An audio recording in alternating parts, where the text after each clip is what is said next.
Hello everyone, welcome to my classes. तो आज की क्लास में हम पढ़ेंगे आधुनिक भारत के इतिहास में भारत के गवर्नर जनरल। तो हमने पिछले क्लास में बहुत कुछ पढ़ा भारत के गवर्नर जनरल के बारे में। तो उम्मीद करता हूँ कि आज की क्लास में भी आपको काफ़ी अच्छे से समझ में आएगी। तो आज हम पढ़ेंगे कौन से गवर्नर जनरल, कौन से भारत के गवर्नर जनरल के बारे में। तो देखते हैं, हम पढ़ रहे हैं अभी भाग 4। क्या पढ़े? भारत के गवर्नर जनरल। हम पढ़ेंगे आज मार्क्वेड लॉर्ड हेस्टिंग्स। आपको नाम सुन के लगा कि ये वारेन हेस्टिंग्स, नहीं, ये वारेन हेस्टिंग्स नहीं है, ये है आपके मार्क्वेड लॉर्ड हेस्टिंग्स। कब से कब तक भारतीय गवर्नर जनरल थे? 1813 से 23 ना, 1813 से 23 तक के भारतीय गवर्नर जनरल थे। और जो ये अपने जो गवर्नर जनरल के पद पर रहते हुए कौन कौन से जो महत्वपूर्ण कार्य किए उसके बारे में आज हम पढ़ेंगे। तो सबसे पहले जानते हैं लॉर्ड हेस्टिंग्स ने भी। अब देखिए क्या क्या, लॉर्ड मार्क्वेड हेस्टिंग्स ने भी, लॉर्ड क्या है? वेलेज़ली की क्या है? साम्राज्यवादी नीतियों को जारी रखते हुए भारत में साम्राज्य विस्तार का प्रयास किया। देखिए अब क्या किया मार्क्वेड लॉर्ड हेस्टिंग्स ने। हमने पिछले क्लास में क्या पढ़ा? लॉर्ड वेलेज़ली के बारे में पढ़ा। तो लॉर्ड वेलेज़ली का जो प्रमुख उद्देश्य क्या था? भारत में अपने साम्राज्य का विस्तार करना। तो इसी साम्राज्यवादी विस्तार नीति का पालन करते हुए मार्क्वेड लॉर्ड हेस्टिंग्स ने भी साम्राज्य विस्तार का प्रयास किया। देखिए साम्राज्य विस्तार का प्रयास किया ना। उसके बाद उसने बार्लो की। अब देखिए हमने क्या पढ़ा था? हमने पढ़ा था जॉन सोर बार्लो। उन्होंने बार्लो के हस्तक्षेप नीति, क्या हस्तक्षेप नीति को त्याग दिया, मतलब उसकी नीति को छोड़ दिया और उसके अधीनस्थ क्या पृथक्करण नीति, यानी अलग अलग नीति अपनाई। ये अलग अलग नीति कौन कौन सी थी?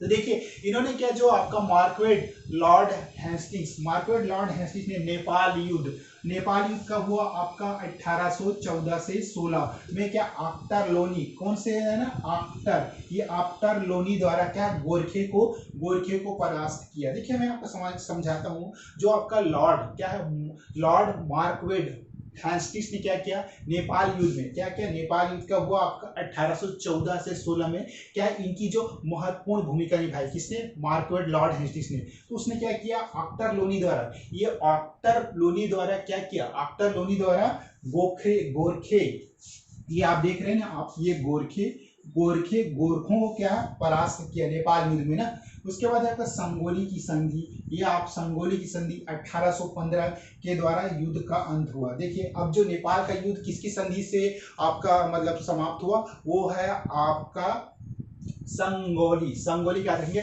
संगोली की संधि कब हुई? आपका 1815 के द्वारा युद्ध का अंत हुआ। जिसके अनुसार क्या हुआ? जिसके अनुसार गढ़वाल व कुमाऊं के प्रदेश, यह आपका गढ़वाल हो गया, गढ़वाल व कुमाऊं के प्रदेश तथा आधुनिक शिमला जाते हैं ना अपन घूमने के लिए, वो आधुनिक शिमला कंपनी को दे दी गई। कौन से? आधुनिक शिमला, गढ़वाल व कुमाऊं क्षेत्र को किसकी, और आधुनिक शिमला को क्या है? ईस्ट इंडिया कंपनी, कंपनी को दे दी गई। उसके बाद गोरखों का सिक्किम से अधिकार समाप्त हो गया। अब देखिए गोरखों का जब इस नेपाल का युद्ध हुआ, जिसमें क्या मार्क्वेड लॉर्ड हेस्टिंग्स ने दमन किया, उसने क्या किया? अब देखिए जो सिक्किम जो क्षेत्र है अलग, उस समय सब एक बड़ा था, अलग क्षेत्र था, मतलब सिक्किम का जो राज्य क्षेत्र पर क्या है गोरखों का जो आपका नियंत्रण समाप्त हो गया। तो ये गोरखों का सिक्किम से अधिकार समाप्त हो गया। ये गोरखों का क्या है? सिक्किम से क्या है?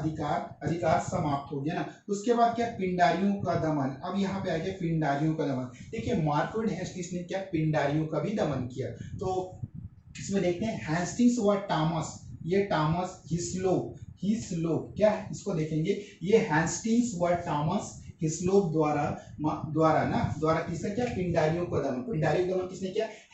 मार्क्वेड हेस्टिंग्स व टॉमस हिस्लोप द्वारा आपका पिंडारियों का दमन किया गया, ये याद रखेंगे। उसके बाद मराठा शक्ति का अंत किया गया। क्या? मराठा शक्ति का अंत, तृतीय आंग्ल मराठा युद्ध हुआ ना 1817 से आपका 18 में मराठे पूर्ण रूप से परास्त हो गया। देखिए मराठे क्या पूर्णतः रूप से परास्त हो गए, किससे? मार्क्वेड लॉर्ड हेस्टिंग्स में के द्वारा। उसके बाद क्या? पेशवा हो गया आपका, पेशवा बाजीराव द्वितीय से पूना की संधि हुई। देखिए ये बाजीराव द्वितीय इंपॉर्टेंट है ना, बाजीराव द्वितीय से क्या है आपकी पूना की संधि हुई 1817 में। फिर होलकर हो गया, होलकर पेशवा, भोसला, भोसले, ये सब परास्त हो गया। सिंधिया, सिंधिया हो गया। गायकवाड़ हो गया, ये सिंधिया, गायकवाड़ तटस्थ रहे। और उन्होंने क्या, पठानों का भी दमन किया। देखिए पठानों का दमन कब हुआ? पठानों का देखिए दमन 1817 में हुआ। ये देखिए 1817 में हुआ है। और उसने अमीर खां को क्या, अमीर खां को टोंग की जागीर दी। देखिए लॉर्ड जो मार्कवेन हेस्टिंग्स ने क्या है, पठानों का भी दमन किया और अमीर खां को क्या है, टोंग की जमींदारी दी। ये देखिए अमीर खां को टोंग एक उस समय क्षेत्र होता था, उसकी क्या है, जागीर दी ना। उसके बाद महालवाड़ी व्यवस्था। अब ये महालवाड़ी व्यवस्था क्या होता था? देखिए महालवाड़ी व्यवस्था पंजाब हो गया, उत्तर प्रदेश हो गया, उत्तर पश्चिम मध्य प्रांत भाग। ये देखिए महालवाड़ी, आपका महालवाड़ी व्यवस्था क्या है, पंजाब, उत्तर प्रदेश और क्या उत्तर पश्चिम प्रांत में लागू हुआ। उसके बाद रैयतवाड़ी व्यवस्था। देखिए अब जो लॉर्ड क्या है, मार्कवेड हेस्टिंग के शासन काल में जब एक गवर्नर जनरल थे, तब क्या हुआ, महालवाड़ी व्यवस्था की शुरुआत हुई। वो कहाँ हुई? आपका मद्रास हो गया। तो मैं आपको बताता हूँ, रैयतवाड़ी व्यवस्था जो रीड हुआ हेक्टर मुनरो द्वारा ना, ये यहाँ के गवर्नर थे, कहाँ के, मद्रास के ना। तो मद्रास और बंबई में लागू किए। कब किया गया? 1820 में चालू किया गया। देखिए रैयतवाड़ी व्यवस्था जो है ना, उसमें क्या है, जो रीड व मुनरो द्वारा स्टार्ट किया गया 1820 में, मद्रास और बंबई में लागू किया गया। तो ये था, हमने रैयतवाड़ी व्यवस्था पढ़ा। अब हम नेक्स्ट पढ़ते हैं न्याय व्यवस्था में सुधार। देखिए अब उन्होंने क्या, कुछ न्याय व्यवस्था में सुधार किया। अनिर्णित यानी कोई भी जो मुकदमा जो निर्णय नहीं जा सकता, तो अनिर्णित मुकदमों के निपटारा हेतु क्या किया, मुंसिफ होते हैं ना, मुंसिफों की नियुक्ति की। किसने किया? आपका मार्कवेड लॉर्ड हेस्टिंग्स ने ना। उसके बाद विलियम पामर एंड कंपनी का मामला कुछ ने निपटाया। ये विलियम हो गया, पामर एंड क्या कंपनी, ये कोई एक प्रकार की कंपनी है जो विलियम पामर एंड कंपनी के मामलों को भी मार्कवेड हेस्टिंग्स ने शांतिपूर्वक निपटाया। उसके बाद पढ़ते हैं हम जॉन एडम। ये हमारा नेक्स्ट भारतीय गवर्नर जनरल थे। कब से कब तक थे? ये सिर्फ अल्प अवधि तक ही थे, यानी 1823 में ना। तो ये केवल 7 माह के लिए इसकी काल की प्रमुख घटना क्या है, प्रेस पर प्रतिबंध लगाना था। ये आपका देख रहे हैं ना, प्रेस पर केवल 7 माह। जॉन एडम भारत में भारतीय गवर्नर जनरल केवल 7 माह के लिए थे। और इनके जो आपके भारतीय गवर्नर जनरल के शासनकाल में, किसके, जॉन एडम के शासनकाल में प्रेस पर प्रतिबंध महत्वपूर्ण घटना थी ना, प्रेस पर प्रतिबंध लगाना था। उसके बाद पढ़ते हैं हम लॉर्ड एमहर्स्ट। हम नेक्स्ट जो आपको भारतीय गवर्नर जनरल थे, वो है आपका लॉर्ड एमहर्स्ट। 1823 से 28 ना, 1823 से 28। देखिए इसके जो ये जब गवर्नर जनरल थे तो कौन कौन सी घटना हुई थी? देखिए बैरकपुर का क्या है, आपका सैनिक विद्रोह कब हुआ? 1824 में ना। ये 1824 में हुआ। किसका कारण हुआ? धर्म भ्रष्ट होने से, क्या है, धर्म भ्रष्ट होने से सैनिकों ने क्या, बर्मा जाने से इनकार कर दिया। देखिए लॉर्ड एमहर्स्ट के शासनकाल में क्या हुआ, बर्मा का युद्ध प्रारंभ हुआ, जिसमें क्या, भारतीय सैनिकों ने कहा कि हम समुद्र के उस पार यानी बर्मा नहीं जाएंगे, जिससे हमारे धर्म भ्रष्ट हो जाएगा। इसलिए उन्होंने क्या, बर्मा जाने से इनकार कर दिया। देखिए बर्मा भी उस समय अंग्रेजों ने अपने कब्जा में ले रखा था, इस कारण बर्मा का भी युद्ध हुआ। तो देखिए प्रथम बर्मा युद्ध हुआ 1824 से 26। देखिए प्रथम बर्मा युद्ध 1824 से 26 में हुआ। तो कौन थे उस समय भारतीय गवर्नर जनरल? लॉर्ड एमहर्स्ट थे ना। तो देखिए बर्मा में क्या है, बर्मा परास्त हो गया अंग्रेजों से। युद्ध का अंत क्या, यानदेबू की संधि से हुआ। यानदेबू क्या है? यानदेबू बर्मा में एक छोटा सा गांव का नाम है, जिसमें क्या है, ये संधि हुए थे, इसलिए बोलते हैं यानदेबू की संधि। उसके बाद असम, कछार, जयंतिया तथा मणिपुर। असम, कछार, जयंतिया तथा मणिपुर के साथ ही बर्मा का जो समुद्र तट, ये आपका बर्मा का आपका समुद्र तट भी अंग्रेजों को क्या है, कब्जे यानी अधिकार में आ गया। तो ये थे हमारे लॉर्ड एमहर्स्ट के शासनकाल में कुछ प्रमुख घटनाएं।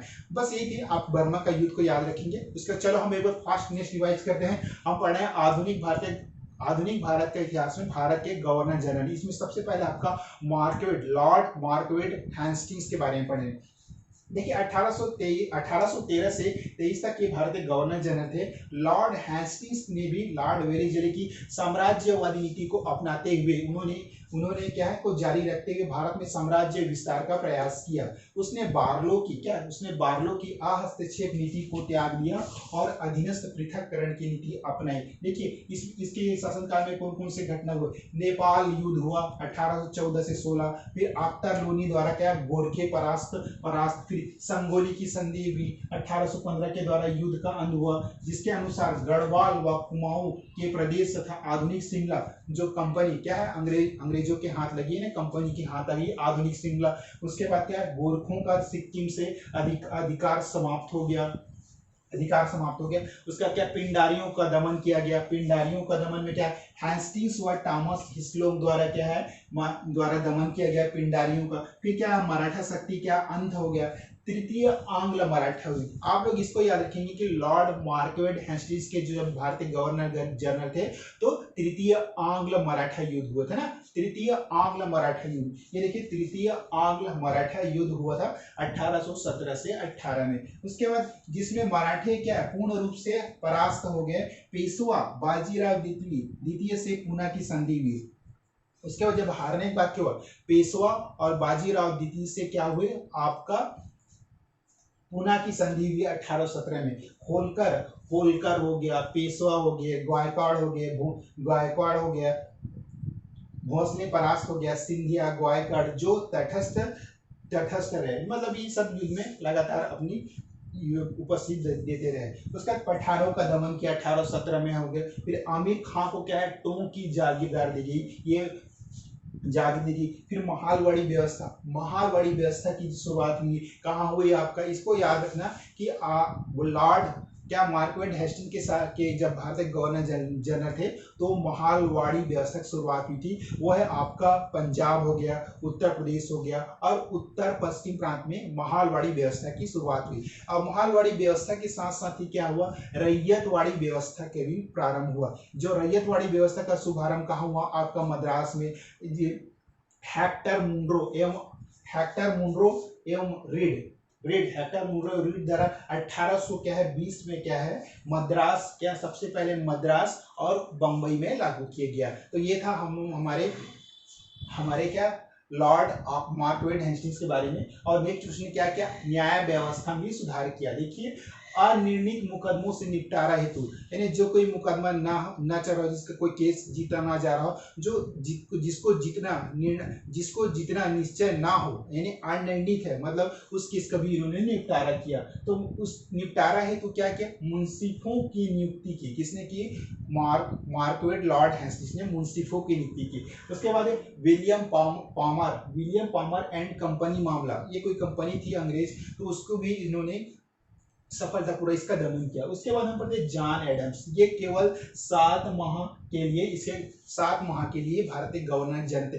इसके जो शासनकाल की जो प्रमुख घटना था वो है क्या, प्रेस पर प्रतिबंध लगाना था। ये प्रेस पर प्रतिबंध लगाना था। उसके बाद लॉर्ड एमहर्स्ट पढ़ते हैं। लॉर्ड एमहर्स्ट हमारा नेक्स्ट भारतीय गवर्नर जनरल थे 1823 से 28। किसके बाद की गवर्नर जनरल थे आपका, जॉन एडम के बाद थे आपका लॉर्ड एमहर्स्ट। देखिए इसके शासनकाल में प्रमुख घटना थी बैरकपुर कहाँ है, यूपी में। बैरकपुर का सैनिक विद्रोह 1824 हुआ था, जो धर्म भ्रष्ट होने से सैनिकों ने क्या किया, सैनिकों ने भाई अब बर्मा जाने से इनकार कर दिया। प्रथम बर्मा युद्ध हुआ, ये याद रखिए, सबसे पहला प्रथम बर्मा युद्ध लॉर्ड एमहर्स्ट के शासनकाल में हुआ। तो युद्ध 1824 से 26 हुआ, जिसमें क्या बर्मा परास्त हुआ। युद्ध का अंत जो यानदेबू की संधि से हुआ। देखिए अब इसके साथ ही असम हो गया, कछार, ये आपका असम, कछार, जयंतिया नाम ने सुना, गारो खासी जयंतिया जो पहाड़ों का नाम है ना आपका असम में, वही है जयंतिया। तथा मणिपुर के साथ ही बर्मा का जो समुद्र तट भी अंग्रेजों के अधिकार में आ गया। तो ये था हमारे लॉर्ड एमहर्स्ट के शासनकाल में कुछ प्रमुख घटनाएं हुई, उसके बारे में पढ़ा। तो आज की क्लास में इतना ही। अगर आपको मेरी क्लास की वीडियो पसंद है please like, subscribe and share करना नहीं भूले। Okay, thank you so much.